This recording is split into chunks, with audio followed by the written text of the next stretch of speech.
Man of the match with Alex Dono. Oh, I'm Alex Dono, and I'm with you here on a Monday on OnsideRadio.com.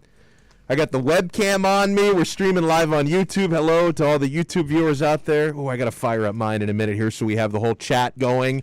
So make sure, if you don't already subscribe to OnsideRadio.com on YouTube, first of all, where the hell have you been? Because this has been going on all throughout the weekend. So, you all use your YouTube mobile apps, or maybe you use YouTube.com. Blue skies. Really nice day today. Good temperature these last couple of days. I like the cooler, brisk air to be out there. Looking at that Fort Lauderdale skyline, just kissing the horizon off into the distance. Then, of course, inside the stadium here, those glorious pink, black, gray, and white seats are always a nice view to have. If you want to get in, share your infinite wisdom with us via the text line. That's 844-416-8123.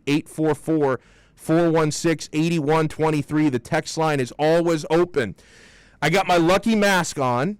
I'm going to be a little distracted for about the next hour and a half or so, okay? Because my beloved Internazionale are taking on Atalanta. Huge Serie A matchup.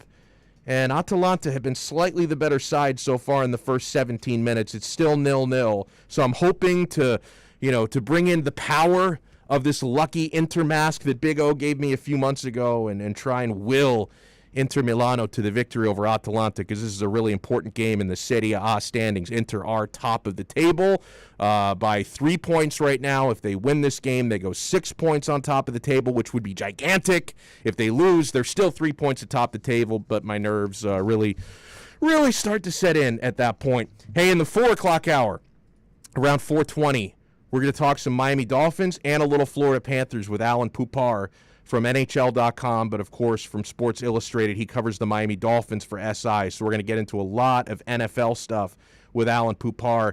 Later in the 3 o'clock hour, around 3:30, we're going to talk some Miami Heat, some NBA basketball, maybe a little All-Star game. I watched some of it last night. I got to admit I watched some last night. Ira Winderman from the South Florida Sun-Sentinel is going to join us for the Acura of Pembroke Pines Miami Heat report. Also in this 3 o'clock hour, as we like to do earlier in the show on Mondays, we're going to crown our winners and losers from the sports weekend. Most of these are sports related. A couple of these are not, but we're going to crown our winners and losers of the weekend. Speaking of Alan Pupar, who's going to join us in the 4 o'clock hour, he has been all over this Ryan Fitzpatrick retirement story. Over the weekend, reports started to emerge that Miami Dolphins quarterback, although he's about to be a free agent, Ryan Fitzpatrick, is actually leaning towards calling it an end to his NFL career. He's 38 years old. He's played for 8 different teams, 3 out of 4 in the AFC East. Reports came out that Ryan Fitzpatrick was about ready to call it quits. Not so fast, my friends.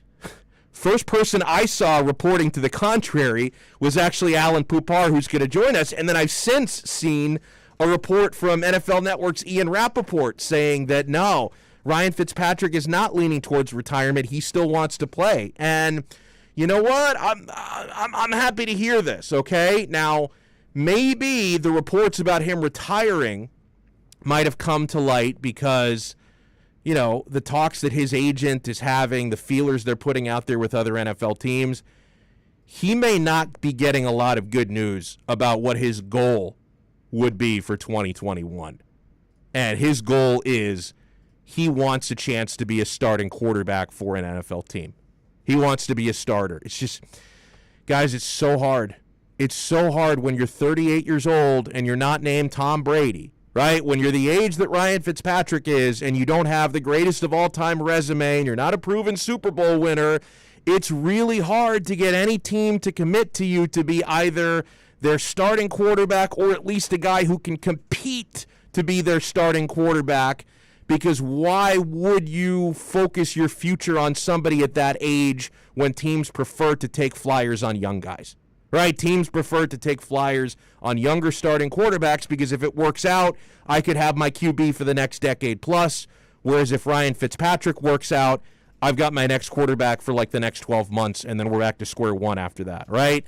So I think that there are maybe a couple of spots where Fitzpatrick could have a chance to be the plan B or a guy who can compete for a starting job. And the two spots that pop into my head are Denver with Drew Lock, and that's a team he's reportedly been talking to, and maybe Philadelphia with Jalen Hurts, right? That those are a couple of spots where there are younger but less proven, less established starting quarterbacks who, maybe teams aren't 100% sold on, and Fitzpatrick could have the option to really push one of those guys in training camp. And then once the season starts, if one of those guys aren't playing well, then Fitz has a chance to get the call to be the starting quarterback. I mean, think about the dynamic that he had with Tua the past year on the Dolphins, where he was the reliever, right? I mean, he started the year as the starting quarterback when Brian Flores decided that Tua was ready to go. Fitz took a seat, but then Fitz had, due to injury and due to sometimes Tua's ineffectiveness, had chances to play. And I think that's the sort of dynamic that Fitzpatrick is primed for, right? That if he ends up signing for another team next year, nobody's going to make him their unquestioned starter. Like, no one's going to bring Fitzpatrick into a free agent meeting and say, yeah, I want to build my team around you. It's not the way it's going to work when you're that age. But he may go to a place with a younger, less established starting quarterback, and he's going to have an opportunity to create the same sort of dynamic that he created with Tua Tagovailoa last year. But as far as whether or not Fitzpatrick retires, my first thought is, why would he? Right? I mean, he seems healthy, about as healthy as you can be that age as an NFL starter. He loves what he's doing still. This is not a guy who's losing his love for football. This is not a guy who has apparently, taken on so many concussions that he's at a risk for CTE. He's having fun. He's still very effective. He loves what he does. So I look at Fitzpatrick that, hey, if you're content to potentially be one of the best damn backup quarterbacks in the National Football League, you can make a lot of money doing that, as we know. Then why the hell not? Like, no one's going to tell you now we can't sign you anymore. Like, you're not an unplayable NFL quarterback. I think a lot of teams would be very happy to have Ryan Fitzpatrick. They'd just be happy to have him as a backup quarterback, not as a starter. So why would he retire was my first question. So I was really not surprised to hear this update that the reports about him considering retirement were premature, right? Now, and also, he made the rounds doing interviews during the Super Bowl Radio Row week about a month ago. And, yeah, during that week, he seemed very eager to play. Like, it seemed like he was a guy who was not even close to being ready to hang it up, right? So I don't see why, a month later he would completely, pull a 180 and decide he didn't want to play. So, yeah, with the updates I've heard from Pupar and Ian Rappaport, do not surprise me one bit, the idea that Ryan Fitzpatrick is still very happy to be an NFL quarterback. Now, if he were to decide to call it quits and hang it up, Tito, wouldn't Fitzmagic be a pretty damn excellent broadcaster, right? I mean, I've heard some petitions to say that, hey, if Fitzpatrick decides to hang it up, ESPN needs to hire this guy. I mean, really smart. ESPN wouldn't hire him, though. You don't think so? He would make too many jokes, and they probably wouldn't like that. What do you mean, they don't like jokes? I mean, I'm just saying, like... He's hysterical. He would definitely be a good broadcaster. Yeah. I agree with you. He's got a personality, he's intelligent, and he's also got the look, because the whole beard thing that he's got working seems to me like he's got a brand, and that brand could be sellable. Right? I mean, I'm not saying he'd be the next Tony Romo, because what Tony does is really impressive and really difficult to be that good at your job. But to be like a studio guy, to be an NFL Live type of host, I think Fitz would be perfect at that. Take out Jim Nantz and just make it Tony Romo and Ryan Fitzpatrick. That'd be a great broadcast. So you're just taking out the play-by-play guy completely. There's no play-by-play. They're just reacting to plays. Didn't ESPN kind of tried something like that at one point? Like, it was maybe not for a game, but do you remember when they started doing NBA pregame shows without a studio host? Yeah, I think it was like right around. I think Michelle Beadle was out of ESPN. So they just went like Jalen Rose, Chauncey Billups, Paul Pierce, and that was it. And it was brutal. It was really bad. It was brutal. It was really bad. It was absolutely brutal. Yeah, and then and it's amazing because I think sometimes we take Inside the NBA from Turner Sports a little bit for granted, right? Because if you just look at how many times ESPN has had to revolutionize and shake up their NBA studio coverage just to try and compete with what TNT is doing. whereas TNT, and they've made some additions, right? Because, you know, it was 4 or 5 years ago when Shaquille O'Neal came aboard. You know, he wasn't part of the crew until somewhat recently. But overall, the dynamic, which has been, you know, consistently Ernie, Kenny, and Barkley for like the last decade plus, that dynamic has always worked. Like, they've never had to revolutionize TNT and Turner. They've never had to revolutionize their NBA coverage. They've had the magic formula. They've been able to add a couple of pieces to that successfully, but they've had the magic formula for a long-ass time, whereas every year or two, there's like a revolution on ESPN's NBA coverage, and they're just trying to duplicate the entertainment that the Turner Sports constantly provides. So I think it goes to show you like how difficult it is to create that magical dynamic for TV sports coverage. I did watch some of the NBA All-Star stuff last night. Man, my guy Simons looks like he's 16 years old, but that was some impressive dunking. Like, that was really nice.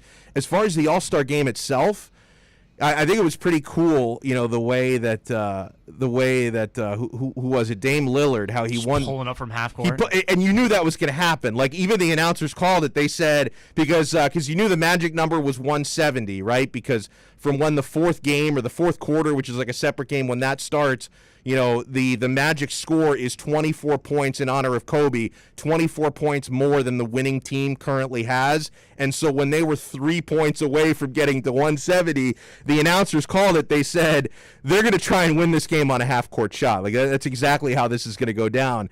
You know, it was interesting at times when that game would sort of turn into like a half-court three-point competition.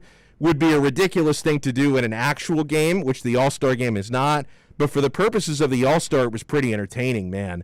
It was kind of cool having everything in one day as well, from the dunk to the three-point. Steph Curry, by the way, my freaking God. Not that seeing him hit all those threes is surprising, because he's been doing that his entire NBA career. But to have everything in one day, I thought was pretty nice. And I got to admit, Tito, after like all the complaining and the concerns people had about why are they doing an All-Star game, again, I'm not saying it was the right decision to do it, but they executed it pretty damn well. Aside from, you know, Joel Embiid and Ben Simmons were held out due to contact tracing, which was the responsible way to do that. But aside from that hitch, the weekend went off without a hitch. I thought it went very well. Yeah, I mean, like you said, outside of the Joel Embiid and the Ben Simmons situation, it felt like they got everything done. It's just weird, right? Like, this felt like there was kind of like a specter kind of just like hanging around this event. And part of that is the fact that there wasn't fans. And part of that is the fact that this had to be done with such tight guidelines because of COVID. Right. Which it doesn't feel like a normal All-Star again. And it's because it's not. Right. But I think ultimately for the cause and for donating to HBCUs and for just the spectacle that was the athletes putting on a performance, I thought like all in all it was good. Yeah, definitely. 844-416-8123 is how you reach us. That's 844-416-8123. When we come back, we're going to give you one of my favorite parts of every Monday show. After a busy sports weekend, we're going to crown our winners and losers of the weekend. Remember, Ira Winterman is later this hour, but we crown our winners and losers next. You're listening to the only locally owned sports station in South Florida. We are OnsideRadio.com. We'll be right back to the Man of the Match with Alex Dano. You can join us on the Onside Sports Line, 888-441-4623. That's 888-441-4623. Listen to OnsideRadio.com anywhere by downloading the MyTuner Radio app in your app store. Or go to MyTunerRadio.com on your web browser. OnsideRadio.com. South Florida sports leader. Hello, Inter Miami CF fans. Download the Drink AR app and play inside a first-of-its-kind virtual soccer stadium, hosted by Bodega Trevento and Inter Miami CF, and celebrate your passion for soccer from the comfort of your own home. Find the download links on our Instagram account at Treventus and get our wines delivered straight to your home with a discount for all Inter Miami CF fans. Discover Trevento, a shared passion. Let's raise a cup to the first among us who put themselves last. To the risk takers, the mask makers, the heroes on the front line and online. To the ones keeping shelves full and keeping us hopeful. To those who don't stop and those making all the stops. To the ones who pick up, suit up, and never let us down. From all of us at Duncan to all the heroes keeping everyone running, we thank you. ADHD. It's the child who can't pay attention or sit still in school, right? The answer may be yes. Attention Deficit Hyperactivity Disorder, or ADHD, can be complicated and it can last a lifetime. Up to 75% of children and adolescents with ADHD have at least one additional mental disorder that requires a comprehensive approach to treatment. Learn more at moretoadhd.com. This message brought to you in partnership with ADA, ACO, and CHAD. Join the Inter Miami family in 2021 by becoming a 2021 season ticket member. Enjoy enhanced access benefits and pricing not available to general fans. Visit intermiamicf.com/tickets for more information. You're listening to OnsideRadio.com. Catch up anytime by downloading the MyTuner Radio app. OnsideRadio.com, South Florida's true hometown station. With Make-A-Wish, the impossible becomes possible. A girl battling cancer can become a race car driver battling the course. The boy showing all the nurses his fire trucks can take the helm of a real one. Wishes can give kids with critical illnesses the strength to keep fighting, get better, and grow up. Where there's a wish, there's a way. Wishes need you. Visit Make-A-Wish at wish.org. Welcome back to the Man of the Match with Alex Dono.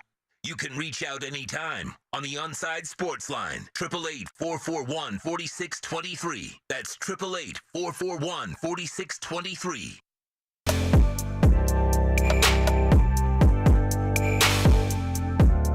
Man, I'm so tense and so frustrated by this Inter-Atalanta game. It's still scoreless, 33rd minute, but freaking Antonio Conte, man. I had a feeling he would start Arturo Vidal over Christian Eriksen. Eriksen has been playing great lately, but Conte's going to overthink it because we want to give Eriksen a breather, and Vidal provides more physicality. And so far, Vidal's been kind of a disaster on the pitch, so I'm a little bit frustrated. But alas, it is a Monday. Coming out of a big sports weekend, we give you our winners and losers of the weekend. Let's check out the winners and losers from this past week with Alex Dono. Winners and losers. First winner. As I mentioned, not all of these are sports related. Because my first winners, Harry and Meghan, the Duke and Duchess of Sussex.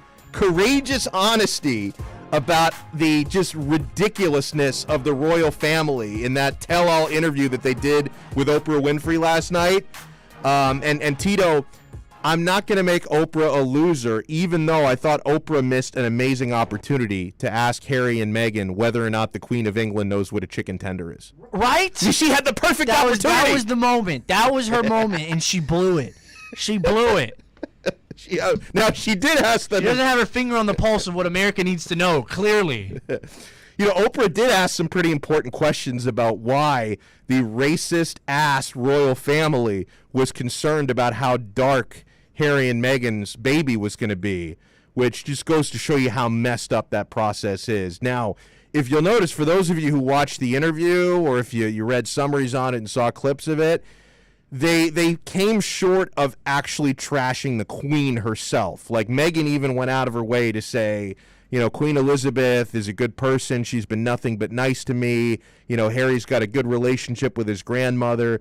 They were trashing the institution of the royal family.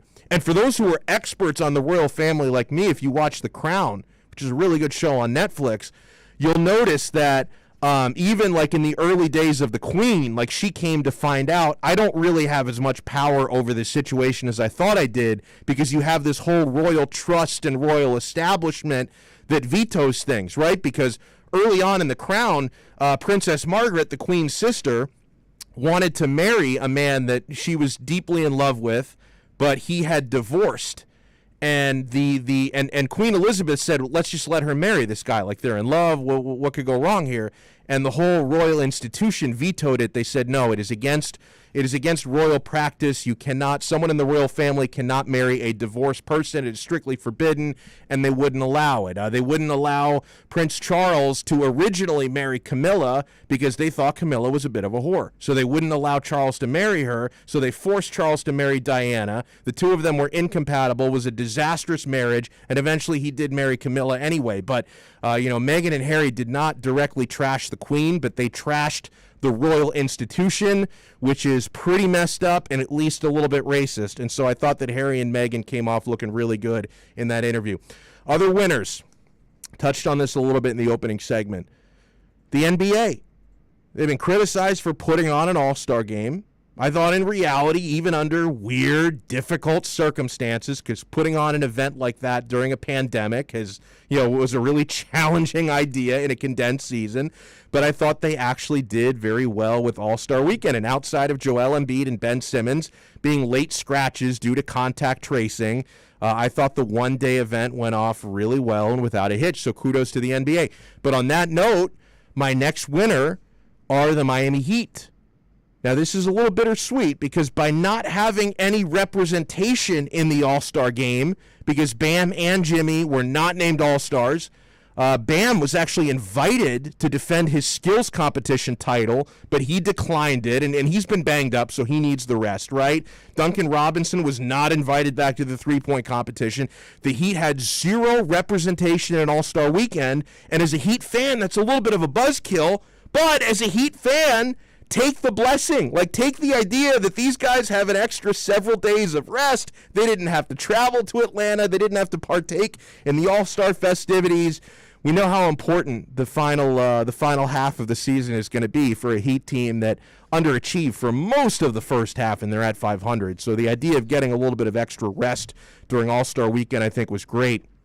Final winner before we get to the losers. Winner, Keith Yandle, Florida Panthers defenseman. So much credit to this guy. He is tough. I mean, playing one of the toughest sports in the world, Keith Yandle played yesterday in his 1,000th NHL game against Carolina, and more impressively, this is the Iron Man streak that everyone talks about. It was Keith Yandle's 890th consecutive game. He is a professional hockey player, folks. You think about the hits, you think about the collisions, you think about the pucks flying in your face, you think about the fights, and hockey players, they play their game 3 to 4 times a week in season. 890 consecutive games. Keith Yandle is made of twisted steel. Like, he's not human, right? The majority of people who play that sport are lucky to get through one entire season without missing a game. Keith Yandle has gone about a decade without missing a game. It really is incredible. Now we get to the losers. I don't want to sound too harsh here, okay? The Florida Panthers. And no, it wasn't all bad because they did win on Saturday against the Predators. However, the reason why I put the Panthers in the loser column is because in their 4-2 loss yesterday against the Hurricanes, and they've struggled against Carolina's a really good team, but the Panthers are 1-3 now against Carolina. But that victory for Carolina, and we're getting used to this now, was sparked by a couple of former Florida Panthers players, okay? Vincent Trocheck scores again. He's a Panthers killer, former Panther. I wish he'd never been traded. I love Vincent Trocheck.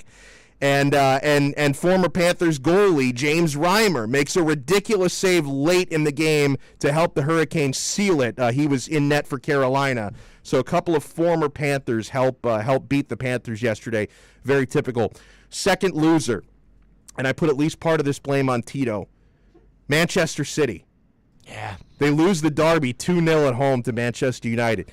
Dude, City yesterday, Tito, they could not score at the Bunny Ranch with a fistful of cash. I mean, wasteful in the final third. At one point, Raheem Sterling nutmegged himself like a perfect cross, and it goes right between his legs. It was a disappointing performance. No other way to put it. They won 21 in a row, and they dropped the big one.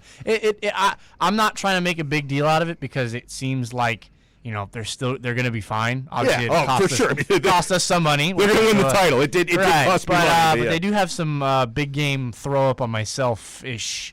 It's kind of annoying. Yeah, they've actually lost multiple home derbies to the Norwegian PE teacher Ole Gunnar Solskjaer. God damn it. Which is because he's like one of the most the fact that he still holds one of the most important jobs in football management when he's a glorified PE teacher is puzzling to me, and yet he keeps beating Man City on the road. It's crazy, but it is what it is. Final loser, James Harden. Not for anything he did on the court, okay? What on earth was he wearing to the All-Star game yesterday? Did you see what he walked into the arena with? I did not. You've got to Google this, bro. You got to go. James Harden walks into the arena wearing what appeared to be a see-through poncho and carrying a small metal briefcase. It reminded me, for anyone who's a fan of the movie American Psycho with Christian Bale, it looks like the poncho that he puts on before he kills Paul Allen, knowing that it's going to be bloody, it's going to be messy. So I don't know if James Harden was going for a serial killer look. Do you see that outfit? Wow. It's a see-through poncho. And I was notified it was not raining in Atlanta. So there's no reason he had a poncho on. It was not raining there. I mean, just absolutely wild. I mean, I know that guys like Russell Westbrook and sometimes Harden, Dwayne Wade used to be big on this, kind of pushing the envelope with his fashion. He used to wear those capri pants around, but this was a weird one. Like I know sometimes pro athletes like to push the envelope with their fashion, but I don't know why James Harden was wearing a see-through poncho to the All-Star game yesterday. It was loser. And I was thinking of putting in Israel Adesanya as a loser, but I think that loss that he had to Jan Blachowicz, more than anything, it illustrates how hard it is to move up in weight to become a champ. Israel Adesanya lost to Jan Blachowicz, who was the less heralded of the two, the light heavyweight champion. Adesanya, the middleweight champion, was moving up to try and capture a second belt. And Blachowicz had an awesome game plan because I thought he was going to go for the takedowns early, was actually standing and jabbing with Adesanya. And then in the championship rounds, the fourth and the fifth rounds, are when Blachowicz went with the takedowns and was able to score them a lot more easily than I thought.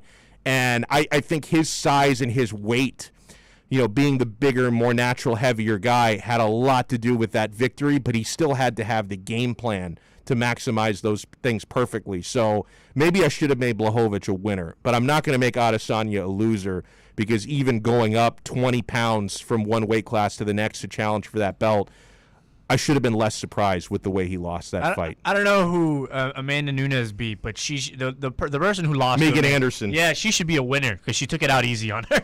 Yeah, the thing is, Amanda Nunes is unrivaled. I mean, I knew it when she put Chris Cyborg through the wood chipper. I knew, I've seen all I have to see, that she's the best of all time. She is the greatest female fighter of all time. No one is even close to her level. I was saying it earlier, man. Like in a sport that is so difficult to pummel your opponents in and day out, like opportunity after opportunity, and constantly make it seem like you are head and shoulders above everyone else. She's done it better than anyone else. Yeah, I mean, it's crazy. Yeah, I mean, it's why she was like a minus 1,100 favorite in that fight. Put a nice dollar bet on that.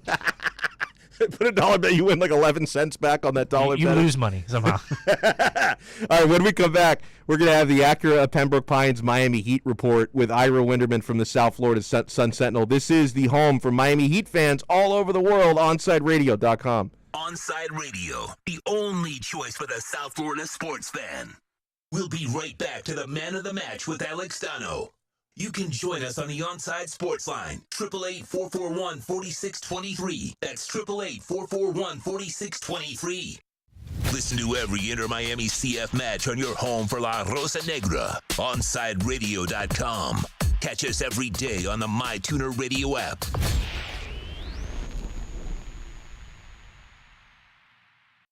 If you missed Onside Zone with Big O, you missed.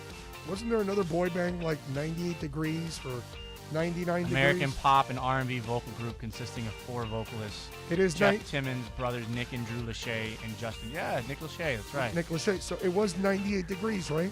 There you go. How about that? Did you know I was the boy band expert, by the way? Onside Zone with a Big O from 12 noon to 3 p.m. every weekday on OnsideRadio.com. Join the Inter Miami family in 2021 by becoming a 2021 season ticket member. Enjoy enhanced access benefits and pricing not available to general fans. Visit intermiamicf.com/tickets for more information. Keeping you informed in the world of sports.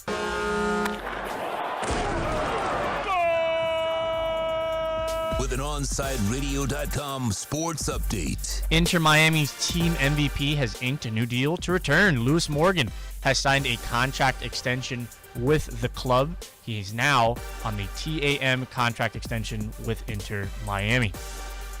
Miami Heat don't play until Thursday. They'll take on the Orlando Magic at the AAA Arena. The All-Star game was last night as Team LeBron defeats Team Durant 170-150.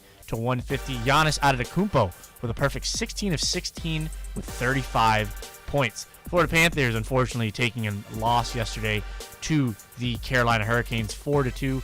Panthers get another opportunity for a win tomorrow night when they travel to take on the Columbus Blue Jackets. Puck drop is set for 7 p.m. To your Onside Sports update, I'm Tito Bonacci. Remember, folks, you can catch us on YouTube, Simple Radio, radio.net, and the Podbean app. All right here on OnsideRadio.com. You're listening to the station with more live and local sports talk than anyone else in South Florida. OnsideRadio.com. Broadcasting from South Florida to the world.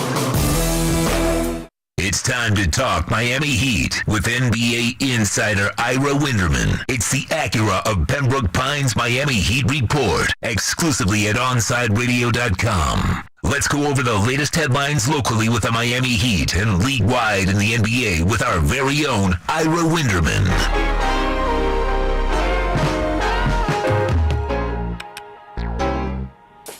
You know, every Monday, Ira Winderman joins us on the Acura Pembroke Pines Miami Heat Report.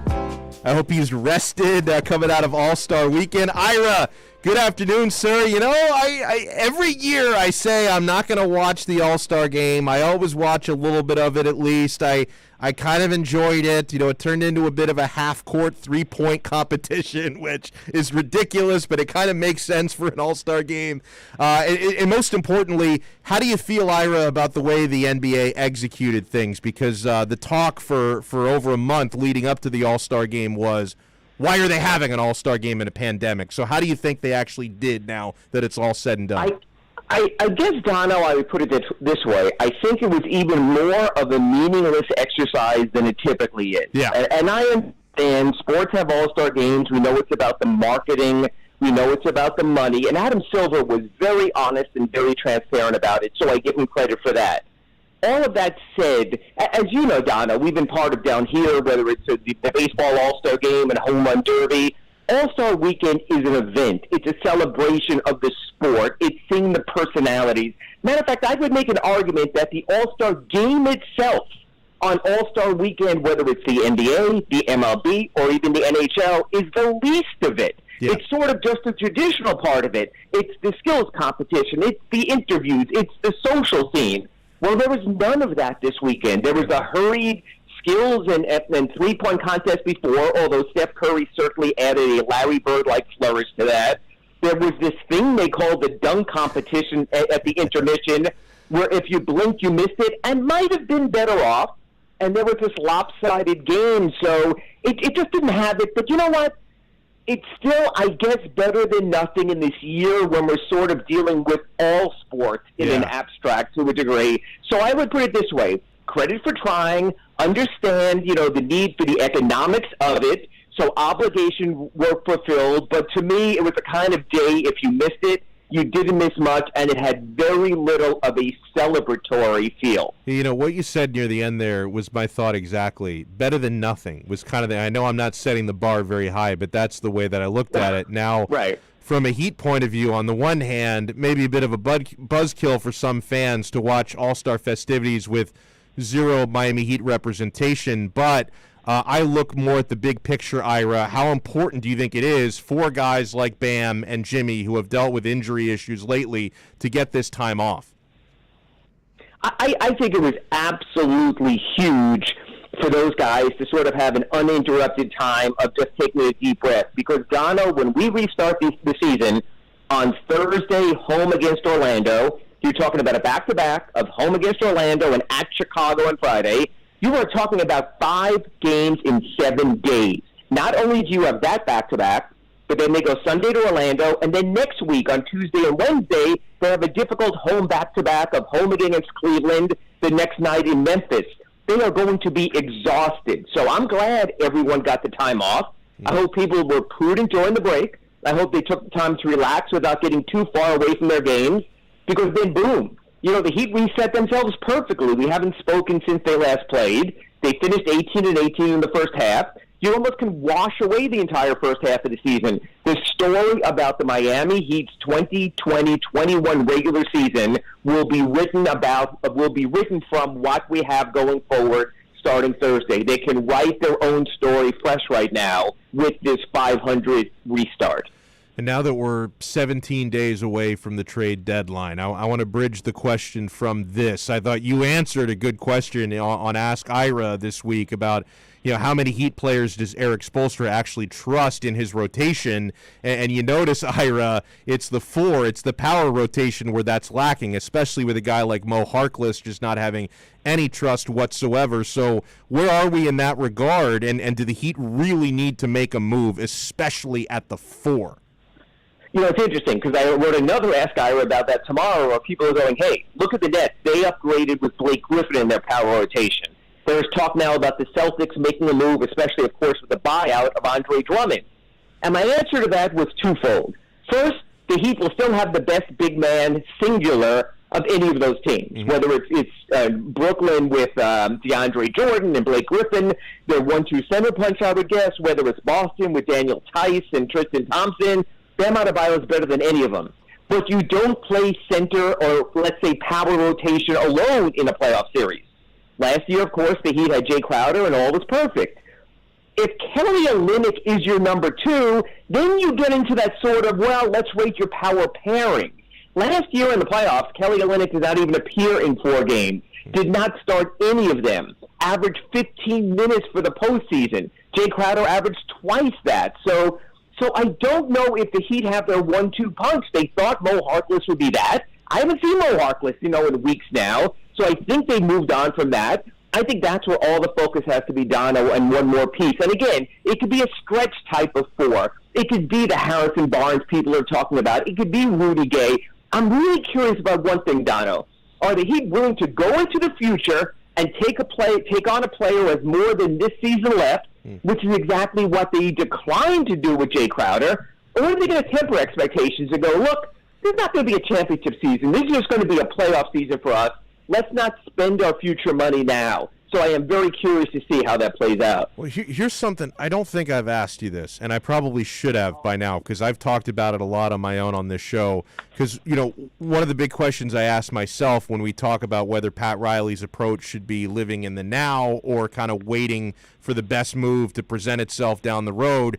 And what I always bring up, Ira, is Jimmy Butler's window, right? Jimmy Butler's prime. And I think that this discussion depends so much on how open people think Jimmy Butler's window really is, because I've long said that, being maybe being a little bit strict on this, I look at his prime window being about 2 more seasons beyond this year. I know that our friend Ethan Skolnick thinks that his prime could be longer than those 2 years. So how do you feel about it, Ira? I mean, how much urgency should Pat Riley feel to find the best formula quickly, because you don't want to waste too much of Jimmy's time, because he's a championship caliber player right now. How long will he be that? Well, you know what? I'm going to go back to the thoughts about the length of his window, and I'm going to say there's a different window. Let's go to the different part of the house. Let's talk about the Heat window. Yeah. Jimmy Butler has 2 seasons left on his contract after this, but the second of those 2 seasons is a player option. So Jimmy Butler full under contract for next season, that's fine. The season after, if he wants to, I'm not saying he will, people, but if he wants to, he can walk. If he doesn't after 2 seasons in the future, then you're going to get to a very interesting place. You're going to have a 34-year-old player that the Heat's going to have to make a decision long-term, big money on his future. Dono, I seem to remember the Heat being in that position before with a team-leading perimeter player and taking age into account. So my thought is this.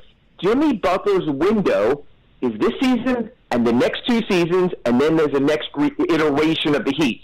Because of that, do you sort of go all in for it now with him, 34-year-old Goran Dragic, 37-year-old Andre Iguodala, at the cost of your future? As sort of like they did in the Big Three era. Let's just take care of the moment. We'll worry about the future later. Here, everybody have our draft choices. Or do they say, you know what? Maybe the pinnacle, I know they would never say this publicly, maybe the pinnacle of the Jimmy Butler era was last season. Hey, we signed Jimmy Butler, we got one trip to the NBA Finals, most teams in the East won't even do that. Well, of course they won't, over a 4-year span anyway, so it's really curious. Publicly, they love Jimmy Butler. Privately, I still remember the Dwayne Wade situation, and this team has always at least considered its future, even while they're embracing someone. But do you think there can be something to be said about maybe Riley and Mickey regretting the way that they handled the Wade situation, and maybe absolutely. And so that might affect the next way that they approach a situation like that? And it very well could. But you know what? I also think privately now, Donald, not publicly what they've said, there is a certain prudence about an older player being injured and not the same player. Don't kid yourself.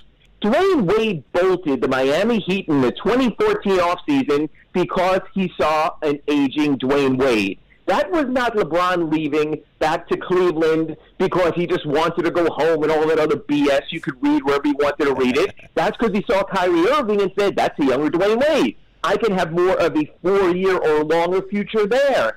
So there is that sort of older player writing on the wall. Hey, who knows? Maybe Jimmy Butler so loves it down here, simply cannot find a good game of dominoes anywhere else, that he says, you know what, I'll take 4 years with a little less. This is my home. But what I'm saying is right now you have to balance the current and you have to balance the future, because that's what a prudent front office does. So I think these 4 years are the 4 years of the Jimmy Butler era, and I think if the Heat have their way, and I don't know if they can get their way, I think the next 4 years after this might be another featured leading man, because we've learned from the Heat already. Yeah. You don't need salary cap space to get a superstar. They pulled it off already with Jimmy Butler.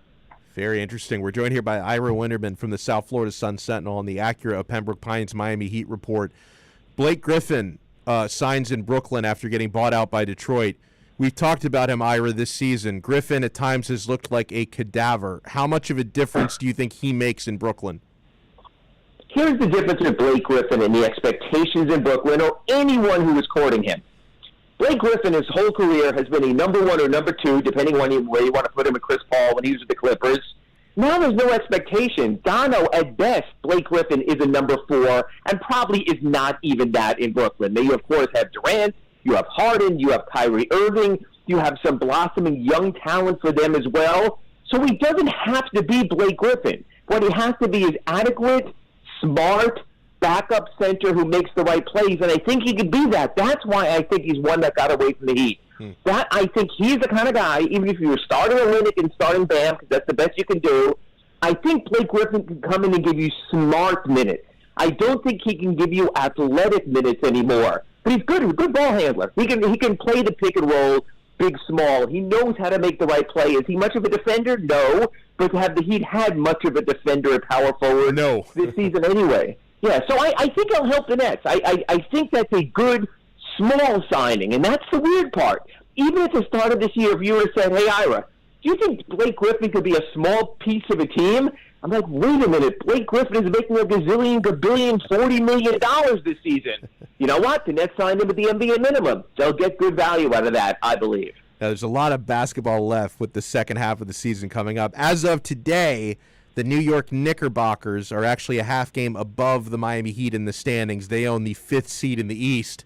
Where do you think the Knicks will finish, though, Ira, is the million-dollar question? Because I have enough annoying Knicks fans in my life, and we see all this Julius Randle stuff on Twitter the last couple weeks. The last thing I need is for that team to finish above Miami in the standings. What's your prediction? I think they'll fall into the playoff bracket, which will be below 6 in the East, and they might even be underwater at the 9 or 10 there. And Dono, I don't know if your computer's on or you can get this on your screen in a hurry so you can sound like an expert or not, but I'm going to throw you under the bus here and ask you a quick question. Sure. Okay, Julius Randle is the best New York Knickerbocker. We all agree with that. He's an all-star. He had the credentials. Who's the second best New York Knickerbocker? I don't even care to Google that because I don't care to know. That being my point, that at some point, if you're trying to stay above water with Julius Randle, Mitchell Robinson, their center's been hurt, so there was some thought he would be the guy. There's some thought still that R.J. Barrett's going to come around. Maybe he will, maybe he won't. Derrick Rose might be their second-best player right now. All of that said, I don't see the Knicks sustaining at that level. I think what they've done the first half of the season under Tom Thibodeau is remarkable. But I think there's other teams, including Indiana, including Miami, including Toronto, who are going to make a move and wind up ahead of the Knicks. I think the Knicks will delight in play-in basketball, and then we can have this great debate on the Dono Show where people can argue whether a play-in victory counts as a playoff win or not, just like he did with our Panthers last season. Yeah, I was going to say, we've been through that. Wouldn't be my first rodeo. Awesome stuff here as always. Ira Winderman does a great job with us on the Acura Pembroke Pines Miami Heat Report. Make sure you follow him on social media at Ira Heat Beat on Twitter. Check out his work, including the great Ask Ira columns at sunsentinel.com on the sports page. Ira, thank you so much. Enjoy your week coming up. And if people can go to sunsentinel.com, if you want to know who wears short shorts, we got a story about short shorts. Man, you know what? I was, it's funny, and I don't have time to ask him about that, but I actually I never thought I would enjoy a piece so much about the length of Heat player shorts. But Ira, you are talented, my friend, because you made that piece compelling. You know what? I do what I can do, although I got to admit, it might be the first time in a Heat story I've ever used the word inseam. But you do what you got to do. Thanks, Donna. Good stuff. You know what's funny? We got into some stuff there about Jimmy Butler and his window that I thought was a little bit more important about the length of Jimmy Butler's shorts. But all kidding aside, when I was going through the Sun Sentinel this morning and I saw Ira wrote that column about sort of the changes in the wardrobe of the Miami Heat and the rest of the NBA, you would never think you'd be so intrigued by a story about how NBA shorts are getting shorter, but Ira hit it out of the park. I mean, you watch the old-time videos of like the 70s and 80s. Larry Bird used to essentially wear Daisy Dukes back in the day. Huggers. Banana hammocks like back in the day, right?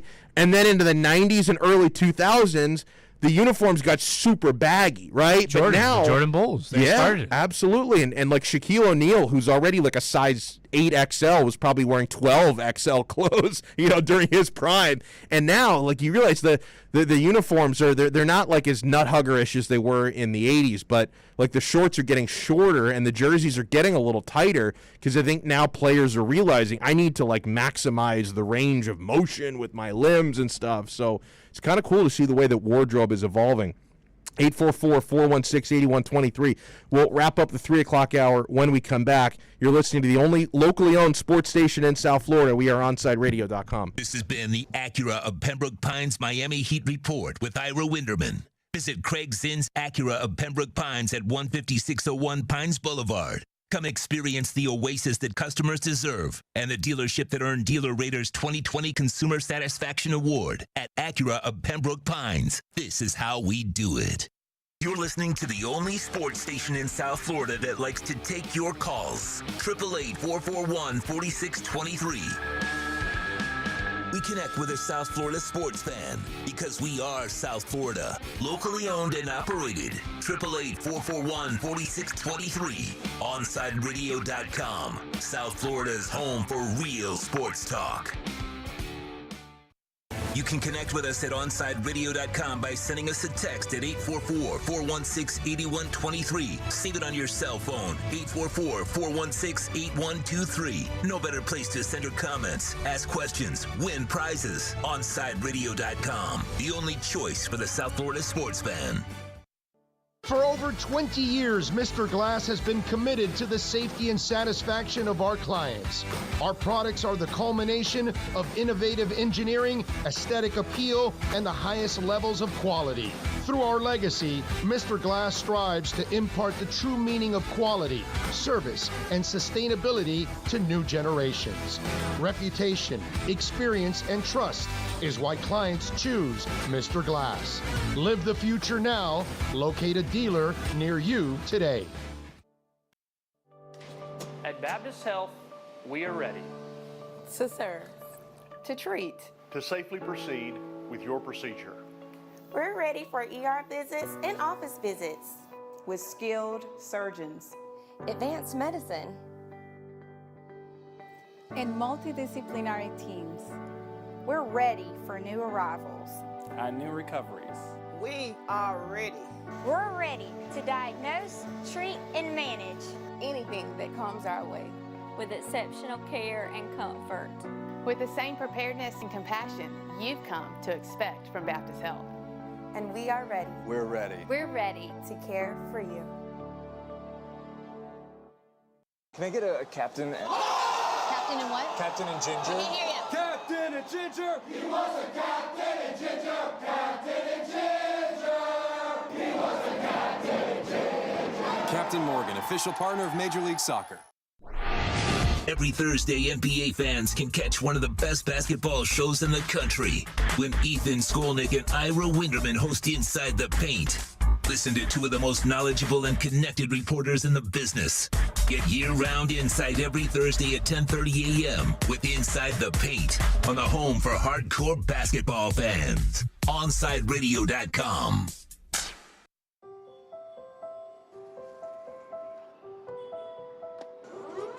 We live in challenging times, and we understand you have questions about how you're going to take care of your family and yourself.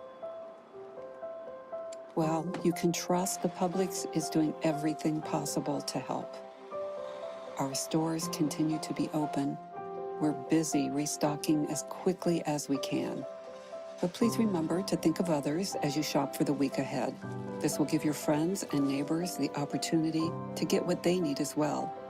Our supply chains are strong, deliveries are being made throughout the day, and our associates are here every step of the way. It's not always going to be perfect, but together we'll make it through this. So let's be safe. Let's be calm. Let's be kind. Visit Publix.com for all the latest information. You're listening to the station with more live and local sports talk than anyone else in South Florida. OnsideRadio.com. Broadcasting from South Florida to the world. Big news, Miami fans! Body Armor is proud to be the new official sports drink of Major League Soccer and Inter Miami CF. It doesn't matter if you're a player or a fan, Body Armor sports drink will hydrate you with potassium-packed electrolytes, antioxidants, and no artificial sweeteners, flavors, or dyes. Whether you're at home or in the starting lineup, Body Armor sports drink will hydrate you from kickoff to the final whistle. Body Armor, now the official sports drink of Inter Miami CF, available at your local Publix. You're listening to the only sports station in South Florida that likes to take your calls. 888-441-4623. We connect with a South Florida sports fan because we are South Florida. Locally owned and operated. 888-441-4623. OnsideRadio.com. South Florida's home for real sports talk. Welcome back to the Man of the Match with Alex Dono. You can reach out anytime on the Onside Sports Line, 888-441-4623. That's 888-441-4623.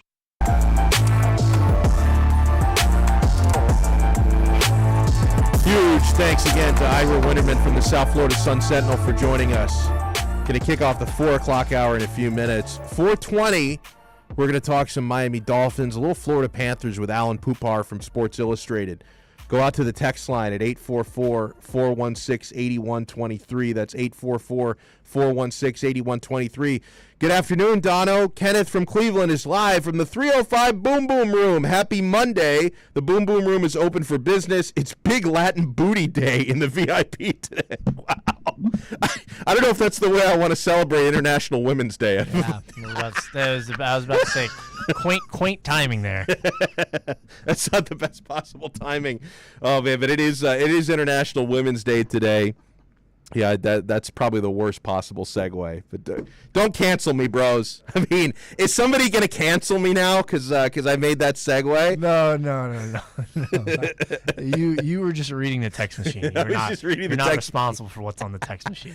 Oh, man. A huge shout out to the most influential women in my life. My mother, my wife, my lovely sister, my mother-in-law, some amazing women who helped either raise me, tolerate me like my wife does, or keep me sane the way my mother does and my wife does as well. So happy International Women's Day. And, you know, we're doing big things down here. We've got a female GM for the Miami Marlins, Kim Ang. We have a new female head of communications for the Miami Dolphins. So South Florida, the sports teams down here are being very progressive in that aspect. I love it. I heard Tito mention in his update that Inter Miami are going to be extending league MVP, well, not league MVP, but team MVP from this past year, Lewis Morgan. I'm very happy to hear that. They're going to use some TAM money, team allocation money, targeted allocation money to give him a raise, which he deserves. Because again, Inter scored, bitches! Woo! Goal! Milan Skriniar, center back with the header. Screw you, Atalanta. Screw you, Gasperini, you piece of... Oh, I probably shouldn't go any further. 53rd minute, Tito. We got to hold on. We got to score again, and forget about International Women's Day. This is way more important. 4 o'clock hour is coming up. 4 p.m. hour is coming up. Oh, the lucky mask is striking again. Looks like I'm watching the replay here. Corner kick, first header. Ooh, second. Oh, Milan's. Oh, he did it with his feet. Milan Skriniar, the two left-footed center back who usually heads in goals, if anything, actually got it done with his feet. Yeah, suck it, all of you haters out there, you Milan fans, you Juventus fans, you Atalanta, although there's like 3 Atalanta fans in the entire world, but all 3 of you, I'm going to find you and I'm going to kick your asses. Let's go. Forza Inter. 4 o'clock hour coming up here on Onside Radio.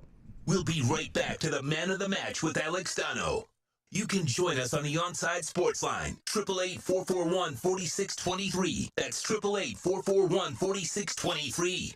You're listening to the home of Inter Miami CF. His strike is a decent one. It's fired into the top right corner. Gonzalo Higuain opens his account for Inter Miami. OnsideRadio.com, where the passion for La Rosa Negra runs deep. You're listening to OnsideRadio.com. Catch up anytime by downloading the MyTuner Radio app. OnsideRadio.com, South Florida's true hometown station. You're listening to the station with more live and local sports talk than anyone else in South Florida. OnsideRadio.com. Broadcasting from South Florida to the world.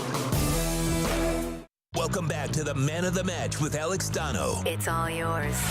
Just keep it right here.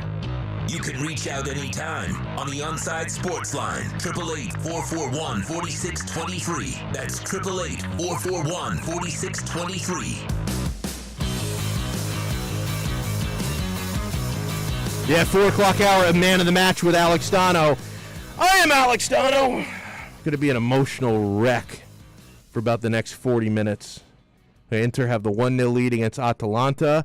Atalanta, one of the most dangerous attacking teams in all of Europe, let alone in all of Italy. And they've had some. I'm a little bit distracted doing the show, but 55 minutes into this thing, Atalanta have seemed like the more dangerous side.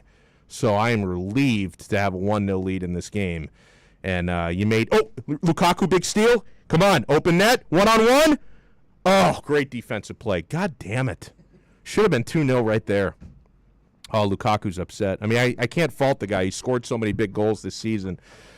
Dude, you're one-on-one with the keeper. Some defender just flew in and made an amazing play on the ball. This is, jeez. I should have stayed home today. I should have just let Tito done the show. I'm an emotional wreck today. 844-416-8123 is how you text us. That's 844-416-8123. Broadcasting, as always, live inside the... How do you not score there? I'm just watching the replay again. Unbelievable tackle from the defender. It's like you don't even see that this guy is inside the box with you. Just take a shot, man. Another corner kick. No header this time. 844-416-8123. I'm overlooking the beautiful Fort Lauderdale skyline, just kissing the